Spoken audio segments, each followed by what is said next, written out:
আসসালামু আলাইকুম এভরিওয়ান, ফিরে এলাম আরও একটি নতুন পর্ব নিয়ে। আজকের পর্বে আপনাদের দেখাবো কিভাবে খুব সহজ পদ্ধতিতে চিকেন বার্গার তৈরি করে নেওয়া যায়।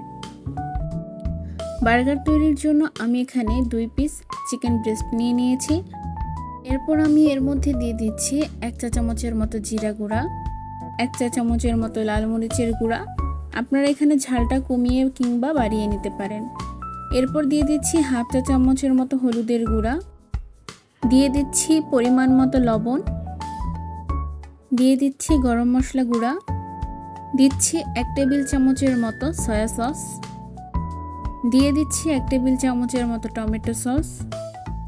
এবার সবগুলো উপকরণকে হাতের সাহায্যে ভালোভাবে মাখিয়ে নেব। এবার আমি এটাকে 20 মিনিটের মতো রেস্টে রাখবো।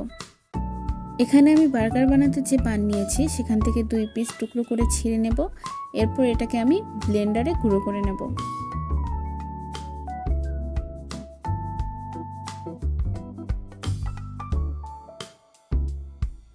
এ পর্যায়ে আমি ব্রেড ক্রাম্বগুলোকে চিকেনের গায়ে ভালোভাবে লাগিয়ে নেব।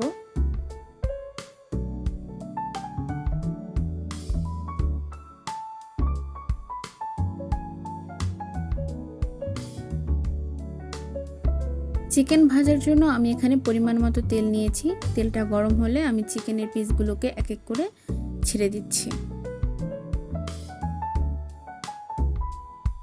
আমি চিকেনগুলোকে ভালোভাবে মিডিয়াম লো আঁচে উল্টে পাল্টে ভেজে নিচ্ছি।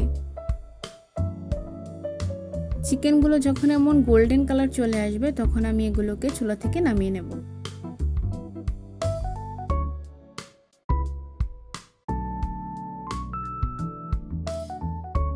এবার আমি বার্গার বানগুলোকে একটি ব্রেড নাইফের সাহায্যে মাঝখান থেকে কেটে নেব।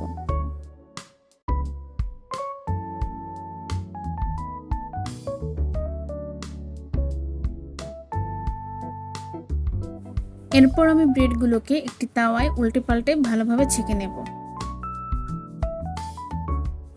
এবার পালা সবগুলো উপকরণকে এক এক করে অ্যাসেম্বল করার। এখানে আমি প্রথমে একটি বার্গার বান নিয়ে নেব, তার মধ্যে দিয়ে দেব বার্গার সস। বার্গার সসের এই রেসিপিটি কিন্তু আমাদের চ্যানেলেই আছে, আমি ডিসক্রিপশন বক্সে লিঙ্কটা দিয়ে দেব, আপনারা চাইলে দেখে আসতে পারেন। আমি এখানে বার্গার বানিয়ে 2 পাশে বার্গার সস লাগিয়ে নিচ্ছি। এরপর দিয়ে দিচ্ছি সেই ভেজে রাখা চিকেনগুলোকে। এরপর আমি এর মধ্যে এক এক করে দিয়ে দেব শসা এবং পেঁয়াজ। আপনারা চাইলে এখানে স্লাইড চিজ, লেটুস পাতা ইউজ করতে পারেন। আমি খুব সহজভাবে আজকে রেসিপিটি দেখাচ্ছি, তাই আমি এগুলো কিছুই ব্যবহার করছি না।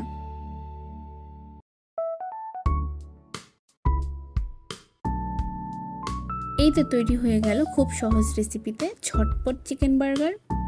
রেসিপিটি ভালো লাগলে বাসায় একবার হলেও ট্রাই করে দেখবেন। আশা করছি হতাশ হবেন না। আজ তবে এই পর্যন্তই, দেখা হবে পরের কোনো পর্বে ভিন্ন কোনো রেসিপি নিয়ে। ততদিন পর্যন্ত সুস্থ থাকুন, আমাদের সাথেই থাকুন।